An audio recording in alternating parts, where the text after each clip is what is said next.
En este centro comercial de Tel Aviv, la mayoría de las personas ya no usan mascarilla.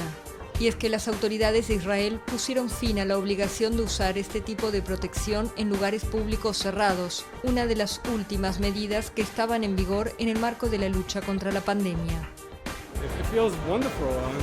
Se siente maravilloso, vamos al centro comercial, compramos algo y no tenemos que usar mascarilla. Podemos comer, beber y no tenemos nada en el rostro, entonces es genial.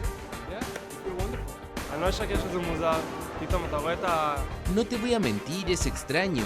De pronto ves a la gente sonreír, decir buen día, o solo ver rostros enteros sin mascarilla, es extraño ver rostros. Israel suavizó a principios de junio las restricciones sanitarias para sus habitantes, tras una campaña de vacunación masiva en el marco de un acuerdo con el laboratorio Pfizer que le entregó millones de dosis a cambio de datos sobre los efectos. El 55% de la población del país ha recibido las 2 dosis del inyectable.